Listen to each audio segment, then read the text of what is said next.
ሰላም እንዴት ናችሁ? ዛሬ ይዤላችሁ የመጣሁት የሰባተኛ ክፍል ዩኒት 2 ፓርት 3 ወይም ደግሞ የመጨረሻውን ፓርት ነው። 2.4 ቼንጅስ አራውንድ አስ ይላል። ይህ ማለት በዙሪያችን ያሉ ለውጦች ማለት ነው። ስንት አይነት ናቸው? ሁለት አይነት ለውጦች አሉ። ፊዚካል ኤንድ ኬሚካል ቼንጅስ፣ ፊዚካዊ እና ኬሚካዊ ለውጥ የሚባሉት ናቸው። አክቲቪቲ 2.16 ኦብቴን ኤ ስሞል ፒስ ኦፍ ቾክ ይላል። ትንሽዬ ቾክ ያዙ ነው የሚለው። አንደኛ ኦብዘርቭ ኢት ኤንድ ሪከርድ ኢትስ ፕሮፐርቲ፣ ተመልከቱትና ባህሪውን ሪከርድ አድርጉ ጻፉ ነው የሚለው። ምን አይነት ባህሪ ያለው? እንግዲህ ቾክ ምንድነው?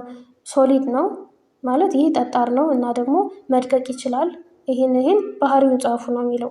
ሁለተኛ ኦን ዘ ፒስ ኦፍ ክሊን ፔፐር ክራሽ ዘ ፒስ ኦፍ ቾክ ዊዝ ዘ ባክ ኦፍ ሜታል ስፑን ዲስክራይብ ዘ ቼንጅ ዛት ኦከር ይላል። እና ሁለተኛ ደግሞ ምን አድርጉ ነው የሚለው። ይህን ቾክ ከንጹህ ወረቀት ላይ ያስቀምጡና በብረት ማንኪያ ምቱት ነው የሚለው። እና ምን ይፈጠራል? ይሄ ይደቃል አይደለም፣ ይፈጫል ማለት ነው። እና ቀጫጭን ቾኮች ነው የሚፈጠሩት። ሌላ ዱቄት የሆኑ ቾኮች ይፈጠራሉ ማለት ነው። ስለዚህ ምን ተፈጠረ? ቼንጁ ከትልቅ ቾክ ወይም ደግሞ ከወፍራም ወደ ቀጫጭን ቾኮች ተቀየረ ማለት ነው። ሶስተኛ ፕሌስ ሰም ኦፍ ዘ ክራሽድ ቾክ ኢንቱ ዘ ቦል ኦፍ ስፑን፣ እነዚህን የደቀቁ ቾኮች ከሆነ ቃል ያስቀምጡት። ይህን አድ አባውት 8 ድሮፕስ ኦፍ ቪኔጋር እና 8 ቪኔጋር ወይም ደግሞ ቆምጣጤ የሚባል ነው የኬሚካል አይነት ነው። እሱን 8 ጠብ አድርጉበት ነው የሚለው። ኤንድ ዲስክራይብ ዋት ሃፕን ይላል። እንግዲህ ይህን ላይክ ኤክስፐሪመንት ነው። ዱ ዩ ቲንክ ኒው ሰብስታንስ ዋዝ ፎርምድ ዌን ዘ ቾክ ዋዝ ክራሽድ ይላል። እና የመጀመሪያው ምንድን ነው የሚለው? ይህ ቾኩ ክራሽ ሲሆን ወይም ደግሞ ሲደቅ አዲስ ሰብስታንስ ተፈጥሯል ብላችሁ ታስባላችሁ ይላል። እንግዲህ ጀነራሊ ቾኩ ሲፈጭ ወይም ደግሞ ድቅቅ ሲል አዲስ ሰብስታንስ አይፈጠርም፣ መጠኑ ብቻ ነው የሚቀንሰው። ኖ ነው የሚሆነው። የመጀመሪያው መልስ ኖ ነው የሚሆነው። ምክንያቱም መጠን ሲቀንስ አዲስ ሰብስታንስ ፈጠረ አይባልም ማለት ነው። ቢ ዱ ዩ ቲንክ ኤ ኒው ሰብስታንስ ዋዝ ፎርምድ ዌን ቪነጋር ዋዝ አድድ ፕሮቫይድ ኤቪደንስ ፎር ዩር አንሰር ይላል። አዲስ ሰብስታንስ ይፈጠራል። ምክንያቱም ምንድን ነው? አዲስ መጠኑ ብቻ አይደለም የቀነሰው፣ አዲስ ሰብስታንስ ተጨምሮበት ኬሚካል ተጨምሮበት ስለሆነ እዛ በኋላ መልሶ ወደ ቾክነት መቀየር አይችልም ማለት ነው። ስለዚህ የስ ነው የሚሆነው ይሄ ማለት ነው። ምክንያቱም እንደገና ያንን ቪኔጋሩና ቾኩን ለብቻ እናለያየ ብንል አንችልም ማለት ነው። የመጀመሪያው ፊዚካል ቼንጅ የሚለውን ነው የምናየው። ኢን ዋት ዌይዝ ካን ማተር ቼንጅ ይላል። በምን መንገድ ነው ማተሩ ወይም ደግሞ ቁስ አካል የሚቀየሩት? ዜር አር ቱ ታይፕስ ኦፍ ቼንጅስ ኢን ኔቸር፣ በተፈጥሮ ሁለት አይነት ለውጦች አሉ። እነሱ ምንድን ናቸው? ፊዚካል ለውጥ እና ኬሚካል ለውጥ ይባላሉ። ፊዚካል ቼንጅ ኢዝ ኤኒ ቼንጅ ዛት አልተር ዘ ፎርም ኦር አፒራንስ ኦፍ ማተር በት ዳዝ ኖት ፎርም ኒው ሰብስታንስ። ፊዚካል ቼንጅ የሚባለው ማንኛውም ለውጥ ሆኖ ፎርሙን ወይም ደግሞ አፒራንሱን ሊቀይረው ይችላል። አልተር ማለት መቀየር ነው። ነገር ግን ዳዝ ኖት ፎርም የኒው ሰብስታንስ፣ አዲስ ሰብስታንስ ግን አይፈጥርም ማለት ነው። በታምር አዲስ ሰብስታንስ አይፈጠርም። ሰብስታንስ ዛት አንደርጎዝ የፊዚካል ቼንጅ ኢዝ ስቲል ዘ ሴም ሰብስታንስ አፍተር ዘ ቼንጅ። እንግዲህ ይሄ አዲስ ሰብስታንስ ሳይሆን የሚፈጠረው የመጀመሪያውን ሰብስታንስ ማንነቱን ይዞ ነው የሚቀጥለው ማለት ነው። ለምሳሌ ፓውደሪንግ ኦፍ ቾክ፣ ቾክን ወደ ዱቄትነት መቀየር ፊዚካል ቼንጅ ነው። ምክንያቱም ራሱ ቾኩ ነው አይደል ያለው፣ ቢደቀቅም ራሱ ቾኩ ስለሆነ። ዲዞልቪንግ ኦፍ ሳልት ኢን ዋተር፣ ጨውን በውሃ ብናሟሟው እሱም ፊዚካል ቼንጅ ነው። እንደገና ወደ ጨውነት መቀየር እንችላለን። ምክንያቱም እንደገና ጨው ይሄን ዲዞልቭ የሆነውን ወደ ጨውነት መቀየር እንችላለን በኢቫፖሬሽን። ሜልቲንግ ኦፍ አይስ ማለት ደግሞ በረዶን ስናቀልጠው ይሄ ፊዚካል ቼንጅ ነው። ኢቫፖሬሽን ኦፍ ዋተር፣ ውሃ ኢቫፖሬት ሲደረግ ወይም ሲተን ማለት ነው፣ መልሶ በዝናብ መልክ ይወርዳል። እሱም ፊዚካል ቼንጅ ይባላል። ኬሚካል ቼንጅ የሚባለው ኤ ቼንጅ ኢን ማተር ዛት ፕሮዲውስ ዋን ኦር ሞር ኒው ሰብስታንስ ዊዝ ኒው ፕሮፐርቲስ ኢዝ ኤ ኬሚካል ቼንጅ ኦር ኬሚካል ሪያክሽን። ኬሚካል ቼንጅ የሚባለው አንድ ወይም ከዛ በላይ የሆኑ አዲስ ሰብስታንሶችን ፎርም የምናደርግበት ሆኖ እና እነዛ ሰብስታንሶች ደግሞ ምን አላቸው? አዲስ ባህሪ ነው ያላቸው እና አዲስ ቼንጅ ነው የሚያመጡት ማለት ነው። ለምሳሌ በርኒንግ ኦፍ ቻርኮል፣ ማለት ከሰልን ስናቃጥለው ማለት ነው። ስናቃጥለው ወደ አመድነት ነው የሚቀይረው። ያን አመድ መልሶ ከሰል በምንም መንገድ ሊሆን አይችልም። አዲስ ሰብስታንስ ነው። አመድ የሚባል አዲስ ሰብስታንስ ነው የፈጠረ ማለት ነው። ስለዚህ ኬሚካል ቼንጅ ይባላል። ረስቲንግ ኦፍ አይረን ወይም ደግሞ ብረት ሲዝግ፣ ይሄ ደግሞ መልሶ ወደ ብረትነት መቀየር አይችልም። አዲስ ብረት መሆን አይችልም። ሌላኛው ፈርመንቴሽን ነው። ማለት ማብላላት ማለት ነው። ለምሳሌ በፈርመንቴሽን መንገድ የሚሰሩ ለምሳሌ ጠላ፣ ጠጅ የሚሰሩት በፈርመንቴሽን ነው እና መጀመሪያ ጠላውና ጠጁ የሚሰራበት ማተሪያል በፈርሜንቴሽን አማካኝነት ወደ ጠላና ጠጅ ይቀይራል። ከዛ በኋላ መልሶ ወደ ማተሪያል ወይም ደግሞ ወደ ብቅል ወደ ጌሾ እንቀይረው ብንል አይቀየርም። ይህ ኬሚካል ቼንጅ ነው ማለት ነው። ሌላኛው ፎቶሲንቴሲስ ኢን ፕላንትስ። ፎቶሲንቴሲስ ማለት ፕላንቶች ምግባቸውን የሚያዘጋጁበት መንገድ ነው። እሱም ኬሚካል ቼንጅ ነው ማለት ነው። ዲፍረንስ ቢትዊን ፊዚካል ኤንድ ኬሚካል ቼንጅስ። የፊዚካል እና የኬሚካል ቼንጅ ልዩነታቸው እናያለን። ፊዚካል ቼንጅ ሪዛልትስ ኢን ኖ ቼንጅ ኢን ኬሚካል አይደንቲቲስ ኦፍ ሰብስታንስ። ሰብስታንሱ አይደንቲቲ ወይም ደግሞ ማንነቱን አይቀይርም። ኖ ቼንጅ ነው የሚለው። ነገር ግን ኬሚካል ቼንጅ ላይ ሪዛልትስ ኢን ቼንጅ ኢን ኬሚካል አይደንቲቲስ ኦፍ ሰብስታንስ። ይሄኛው ግን አይደንቲቲውን ይቀይራል ማለት ነው፣ ወይም ደግሞ ማንነቱን ይቀይራል ማለት ነው። እስከነ እንዳለው ሌላ ሰብስታንስ ነው የሚሆነው። ፊዚካል ቼንጅ ኖ ኒው ሰብስታንስ ፎርምድ። አዲስ ሰብስታንስ ፎርም አይደረግም። እዚህኛው ግን ኒው ሰብስታንስ ዊዝ ኒው ፕሮፐርቲስ ኢዝ አር ፎርምድ። አዲስ ሰብስታንስ እስከ አዲስ ባህሪው ነው፣ እስከነ ባህሪው ነው የሚፈጥረው ማለት ነው፣ አዲስ ፎርም የሚያደርገው። ፊዚካል ቼንጅ ዘ ቼንጅ ኢዝ ኢዚ ቱ ሪቨርስ። ይህ ቼንጅ ምንድነው? ሪቨርስ ወይም ደግሞ ለመመለስ ሳብስታንሱ እንደገና ወደ ነበረበት ለመመለስ ቀላል ነው። ለምሳሌ ጨውን በውሃ ማምተን ብናስቀምጠው እሱን መልሰን ወደ ጨውነት ለመቀየር ጨውን ለብቻ ለማስቀመጥ ምንድነው ቀላል ነው። ማፍላት ወይም ደግሞ ውሃውን በኤቫፖሬሽን መልክ ማስወገድ ብቻ የሚጠበቅብን። ስለዚህ ኢዚ ቱ ሪቨርስ ይባላል።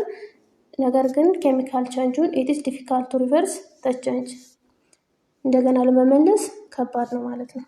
ለምሳሌ አመዱን ወደ ከሰልነት መቀየር አይቻልም ማለት ዲፊካልት ነው፣ ኢምፖሲብል ሊሆን ይችላል። ስለዚህ ዲፊካልት ይሆናል ማለት ነው። ሌላኛው ፊዚካል ቼንጅ ሪዛልትስ ኢን ኖ ቼንጅ ኢን ዘ ኮምፖዚሽን ኦፍ ሰብስታንስ። የሰብስታንሱ ስሪቱ ወይም ደግሞ የተሰራበት ማቴሪያሉ እንዳለ ነው። ምንድነው? ኖ ቼንጅ ነው የሚለው፣ አይቀየርም። ነገር ግን ኬሚካል ቼንጅ ላይ ሪዛልትስ ኢን ዘ ቼንጅ ኢን ዘ ኮምፖዚሽን ኦፍ ሰብስታንስ፣ የሰብስታንሶቹ ስሪታቸው እንዳለ ነው የሚቀየረው ማለት ነው። ሌላኛው ኢነርጂ ቼንጅ ኢዝ ኖት ነሰሰርሊ ኢንቮልቭድ። ኢነርጂያቸው አይለወጥም፣ እንዳለ ነው የሚቀጥለው። በቃ ራሳቸው ሳብስታንሶቹ ናቸው ማለት ነው። ይሄኛው ግን ኬሚካል ቼንጁ ኢነርጂ ቼንጅ ሞስትሊ ሂት ቼንጅ ኢዝ ኢንቮልቭድ ይላል። ይሄኛው ኢነርጂ ቼንጅ አለው ወይም ደግሞ የጉልበት ቼንጅ ይኖረዋል ማለት ነው። ቀጣይ የምናየው ኢምፖርታንስ ኦፍ ፊዚካል ኤንድ ኬሚካል ቼንጅስ ኢን አወር ላይፍ። የፊዚካል እና የኬሚካል ለውጥ በህይወታችን ላይ ያለው ጥቅም ነው የምናየው። ሞስትሊ ቲንግስ ዊ ፋውንድ ኢን ዘ ኔቸር አር ኖት ዳይሬክትሊ ዩዝድ አስ ዜይ አር። አብዛኛውን ጊዜ በአካባቢያችን ያሉ ነገሮችን በቀጥታ አንጠቀማቸውም። በቀጥታ እነሱ እንዳሉት እንደሞ እንደሱ እንደመጡት አንጠቀማቸውም። but we have to modify them to fit our purpose። ነገር ግን እነሱን እንቀይራቸዋለን ወይም ደግሞ እናስተካክላቸዋለን። ለምንድን ነው የምናስተካክላቸው? ከዓላማችን ከስራችን ጋር ፊት እስከሚያደርጉ ወይም ደግሞ እስከሚገጣጠሙልን ድረስ ማለት ነው። ፎር ኤግዛምፕል to prepare bread or እንጀራ። ለምሳሌ ዳቦ ወይም እንጀራ ለማዘጋጀት the ጤፍ or the wheat must be ground to get flour። ጤፉ ወይም ደግሞ ስንዴው ምን መሆን አለበት? መፈጨት አለበት ማለት ነው። ምንን ለማግኘት? ፍሎር ወይም ዱቄት ለማግኘት። this is physical change። ስናስፈጨው ጤፉን ወይም ደግሞ ስንዴው ስናስፈጨው ምን ይባላል? ፊዚካል ቼንጅ ነው። ምንናቸውን ብቻ የቀየሩት? ወፍራም ነበረ፣ እዛ ወደ ቀጭንነት ተቀየረ፣ ተደቀቀ ማለት ነው። but the raising of the dough and the cooking process involve chemical change። ነገር ግን ይሄንን ዱቄት ወደ ሊጥነት ስንቀይረው ማለት ነው እና ደግሞ ኩክ ስናድርገው ወይም ደግሞ በሳት ስናበስለው ምን ይሆናል? ፕሮሰስ ኢንቮልቭ ኬሚካል ቼንጅ፣ ኬሚካሊ ነው የሚቀየረው። ያ ማለት ስሪታቸውን ሙሉ ለሙሉ ቀየሩ ማለት ነው። ምክንያቱም በሳት ስለተበሰሉ። በሳት ሲሆን ደግሞ እዚህ ላይ ባየነው መሰረት ኬሚካል ቼንጅ ላይ ኢነርጂ ቼንጅ ወይም ደግሞ ሂት አለው ብለናል አይደለ? ስለዚህ በሳት ስናበስላቸው ኬሚካል ቼንጅ ይሆናል። ዊ ብሬክ ውድ ኢንቱ ስሞለር ፒስ ፎር በርኒንግ ዌል ኩኪንግ ፉድ። እንጨቶቹን ለማንደድ ወይም ደግሞ ምግብ ለማብሰል እንጨቶቹን እንሰባብራቸዋለን አይደለም? ብሬኪንግ ኦፍ ውድ ኢዝ ፊዚካል ቼንጅ። እነዚህ እንጨቶችን የምንሰባብራቸው ፊዚካል ቼንጅ ነው። እንጨቶቹን ራሳቸውን ወደ ትንሽነት ቀይር ናቸው ብቻ ነው። በርኒንግ ኦፍ ውድ ኢዝ ኬሚካል ቼንጅ። ነገር ግን እነዚህን ስናቃጥላቸው ስናነዳቸው ምን ይሆናል? እንጨቶቹ ሲነዱ ኬሚካል ቼንጅ ይሆናል። አዲስ ሳብስታንስ ይፈጥሩልናል ማለት ነው። ክራሽንግ ኦፍ ስቶን ፎር ኮንስትራክሽን። ድንጋዮቹ ለመንገድ ስራ ወይም ደግሞ ለቤት ስራ ሊሆን ይችላል። ለዛ ስናጋጫቸው ሜልዲንግ ኤንድ ሞልዲንግ ኦፍ ሜታልስ ቱ ሜክ ቱልስ። መሳሪያዎችን ለመስራት ደግሞ ሜታሎችን ወይም ደግሞ ብረቶቹን ስናቀልጣቸው። ኤቫፖሬሽን ኦፍ ዋተር ቱ ጌት ሳልት ፍሮም ሲ ወተር። እና ደግሞ ውሃን ኤቫፖሬት ወይም ደግሞ እናተነዋለን። ምን ለማድረግ ነው? ከባህር ውሃ ጨውን ለማግኘት ውሃውን ኤቫፖሬት እናደርገዋለን። ሜልቲንግ ኦፍ በተር ኦር ሃኒ። ቅቤን ወይም ደግሞ ማርን ስናቀልጥ። ሚሊንግ ኦፍ ግሬንስ ላይክ ዌት ኤንድ ኮርን አር ኤግዛምፕልስ ኦፍ ኢምፖርታንት ፊዚካል ቼንጅ ኢን ኤቭሪዴይ ላይፍ። እነዚህ እንግዲህ ዕለት ከዕለት የምንጠቀማቸው የፊዚካል ቼንጅ ምሳሌዎች ናቸው ማለት ነው። ኩኪንግ ፉድ፣ ምግብ ስናበስል። በርኒንግ ውድ ኦር ቻርኮል ፎር ኩኪንግ ፉድ። እነዚህን እንጨቶቹን ወይም ደግሞ ከሰልን ለምግብ ማብሰያነት ስናቃጥላቸው። በርኒንግ ጋዞሊን ኦር ኬሮዚን ኢን ካር ኤንድ ማሽን። ለካር ወይም ደግሞ ለማሽን ነዳጅ ስንጠቀም ማለት ነው። ፕሪፓሬሽን ኦፍ ጠጅ ኦር ጠላ። ጠጅ ወይም ጠላ ስናዘጋጅ ባይ ፈርመንቴሽን። በምንድን ነው የሚዘጋጀው? በፈርሜንቴሽን ኦፍ ስታርች ኢን ግሬን ላይክ ኮርን ኦር ሰርገም። ከምንድን ነው የሚዘጋጀው? ከበቆሎ ወይም ደግሞ ማሽን ላይ የሚባለው። ቤኪንግ እንጀራ ኦር ብሬድ። እንጀራና ዳቦ ስናዘጋጅ ወይም ስንጋግር ማለት ነው። ሶሪንግ ኦፍ ሚልክ። ይህ ደግሞ ወተት ወደ እርጎነት የሚቀይርበት መንገድ ማለት ነው። ሪስፓይሬሽን ፕሮሰስ ኢቲሲ አር ኤግዛምፕልስ ኦፍ ኢምፖርታንት ኬሚካል ቼንጅ ኢን ኤቭሪዴይ ላይፍ። እነዚህ ደግሞ የኬሚካል ቼንጅ ምሳሌዎች ናቸው ማለት ነው። እና ፊዚካል ቼንጅ እና ኬሚካል ቼንጅ ልዩነታቸውን አይተናል። እነሱ ኤግዛምፕል እነዚህ አይተናል። ቀጣይ የምናየው ዩዝፉል ኤንድ ሃርምፉል ቼንጅስ ነው። ጠቃሚና ጎጂ ለውጦች ማለት ነው። ሳም ዩዝስ ኦፍ ፊዚካል ቼንጅ። የፊዚካል ቼንጅ ጥቅሞችን ነው የምናየው አሁን። አንደኛ ፍሪዚንግ ኢኔብልስ አስ ቱ ስቶር ኤንድ ፕሬዘርቭ ሚት ኤንድ አዘር ፉድ ፕሮዳክትስ ፎር ኤ ሎንግ ፔሪድ ኦፍ ታይም። መጀመሪያ ፍሪዚንግ የፊዚካል ቼንጅ አይነት ነው። እሱ ለምን ይጠቅመናል? ስጋን ወይም ደግሞ የተለያየ ምግብ አይነቶችን ለረዥም ሰዓት ለማቆየት ስቶር አድርጎ ለማስቀመጥ ይጠቅመናል። ዚስ ኢዝ ኤ ቨሪ ዩዝፉል ቢካዝ ማይክሮ ኦርጋኒዝምስ ሰች አስ ባክቴሪያ ኤንድ ሞልድስ ዛት ኮዝ ደ ስፖይሌጅ ኦፍ ፉድ ዳይ ኢን ኮልድ ፕሌስ። ይህ የሚጠቅመው ለምንድን ነው? ማይክሮ ኦርጋኒዝሞች ምግቡን እንዲበላሽ የሚያደርጉት ማይክሮ ኦርጋኒዝሞች በቅዝቃዜው አማካኝነት ይሞታሉ ማለት ነው። እዛ ስቶር ተደርጎ ይቀመጥልናል ለረዥም ሰዓት ማለት ነው። ሁለተኛ ከቲንግ ኤ ፒስ ኦፍ ክሎዝ ቱ ቢ ሜድ ኢንቱ ሸርትስ ኦር ኤኒ አዘር ማቴሪያልስ ዛት ካን ቢ ዩዝፉል ኢን አን ኢምፖርታንት ቼንጅ። ሌላኛው ደግሞ ልብስ ሲሰፋ ከት እየዳረጉ ወይም ደግሞ እየቆራረጡ ነው የሚሰሩት አይደለ? አስፈላጊውን ለማግኘት ቆራርጠው እየሰፉ ነው የሚሰሩት። ለሱም ይጠቅማል ማለት ነው። ኢምፖርታንት ቼንጅ ነው፣ ጠቃሚ ቼንጅ ነው ማለት ነው። እየቆረጡ እንደገና የሚሰፉት ማለት ነው። ሶስተኛ ግሪንዲንግ ኦፍ ጤፍ ኢዝ ዩዝፉል ፎር ፕሪፓሪንግ እንጀራ። ጤፍን ማስፈጨት ወይም ጤፍን መፍጨት ደግሞ እንጀራን ለማዘጋጀት ይጠቅመናል ማለት ነው። እስካሁን የምናየው ፊዚካል ቼንጅ ነው። አራተኛ ኤቫፖሬሽን ኦፍ ሲ ዋተር ኢዝ ዩዝድ ቱ ጌት ሳልት። የባህር ውሃ ማለት ጨዋማ ውሃ ነው እና እሱን ጨው የሚገኘው እሱን በኤቫፖሬት በማድረግ ወይም በማትነን ውሃውን በማትነን ጨው ብቻ ታች ሲቀር ነው። ስለዚህ ጨውን ለማግኘት ሲወተርን ኢቫፖሬት ይደረጋል ማለት ነው። ሌላኛው ዩዝ ኦፍ ኬሚካል ቼንጅ ነው። የኬሚካል ቼንጅ ጥቅሙ ነው የምናየው። አንደኛ አኒማልስ ሜክ ዩዝ ኦፍ ኬሚካል ሪያክሽን ቱ ኮንቨርት ደ ፉድ ዘይ ኢት ቱ ኦብቴን ኤነርጂ። እንስሳት የተመገቡትን ምግብ ወደ ኤነርጂ ለመቀየር ምን ይጠቀማሉ? ኬሚካል ሪያክሽን ይጠቀማሉ። ስለዚህ የተመገብነው ምግብ ወደ ኤነርጂነት የሚቀየርልን በኬሚካል ሪያክሽን ነው። ይሄ አንዱ የኬሚካል ቼንጅ ጥቅሙ ነው ማለት ነው። ሁለተኛ ፕላንትስ አንደርጎ ፎቶሲንቴሲስ ቱ ኮምባይን ካርበን ዳይኦክሳይድ ኤንድ ዋተር ቱ ፎርም ግሉኮዝ ኦር ሱገር። እንደዚሁም እጽዋቶቹ ፎቶሲንቴሲስ የሚባለውን ተጠቅመው የተጠቀሟቸው ካርበን ዳይኦክሳይድን እና ውሃውን ወደምን ይቀይራሉ? ወደ ግሉኮዝ ይቀይራሉ። ይህ የሚሆነው በኬሚካል ቼንጅ አማካኝነት ነው ማለት ነው። ግሉኮዝ ደግሞ እኛ የምንመገበው የእጽዋቱ ክፍል ማለት ነው።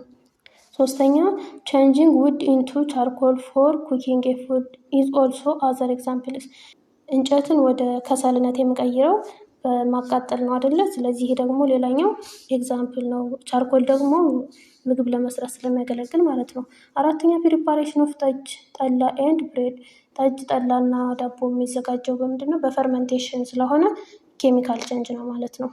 አምስተኛ ፕሪፓሬሽን ኦፍ ሜዲሲን፣ መድኃኒት የሚሰራው ፕላስቲኮች፣ ፈርቲላይዘር ወይም ደግሞ ማዳበሪያ የሚሰራው ኤንድ አዘር ኢምፖርታንት ጉድስ ኢንቮልቭ ኬሚካል ቼንጅ። እነዚህ ሁሉ ምንድን ናቸው? ኬሚካል ቼንጅ ናቸው። ስድስተኛ ኬሚካል ኢንዱስትሪስ ፕሮዲውስ ዴር ፕሮዳክት ስሩ ኬሚካል ቼንጅ። ኬሚካል ኢንዱስትሪዎቹ ፕሮዳክታቸውን ወይም ደግሞ ምርታቸውን የሚሰሩት በምንድን ነው? በኬሚካል ቼንጅ ነው ማለት ነው። ስለዚህ ኬሚካል ቼንጅ ጠቃሚ ነው ማለት ነው። ዩዝፉል ማቴሪያልስ ላይክ ሶፕ፣ ሴራሚክስ፣ ግላስ፣ ፕላስቲክ ኤንድ ፔፐር አር ፕሪፔርድ ባይ ኬሚካል ቼንጅ። እነዚህ ጠቃሚ ማቴሪያል የሚባሉት ሳሙና፣ ሴራሚክ ለቤት ምንጣፍ የሚያገለግለው፣ ግላሶች፣ ፕላስቲኮች ወይም ደግሞ ጎማዎች ማለት ነው፣ ፔፐር ወረቀቶች የሚሰሩት በኬሚካል ቼንጅ ነው ማለት ነው። ዜር አር ኦልሶ ኬሚካል ቼንጅስ ዛት አር ሃርምፉል ሰቻስ ረስቲንግ ኦፍ አይረን። ሃርምፉል ኬሚካል ቼንጅ የሚባሉት ወይም ጎጂ ኬሚካል ቼንጅ የሚባሉት ደግሞ ምንድን ናቸው? የብረት ስገት ለምሳሌ ረስቲንግ ኦፍ አይረን፣ ዲኬይንግ ኦፍ ፉድ ኤንድ ኤክስፕሎዥን ኦፍ ቦምብ። ምግብ ሲበላሽብን ወይም ብዙ ጊዜ ቆይቶ ሲበላሽ ወደ ኬሚካል ቼንጅ ተቀይሯል ማለት ነው። እሱና ቦምብ ሲፈነዳ እነሱ ሃርምፉል ጎጂ ኬሚካል ቼንጅ የሚባሉት ውስጥ የሚመደቡ ናቸው ማለት ነው። እንግዲህ ቼንጅ ሳራውንድ አስ በአካባቢያችን አሉ ለውጦችን አየን። ይሄንን ይመስላል።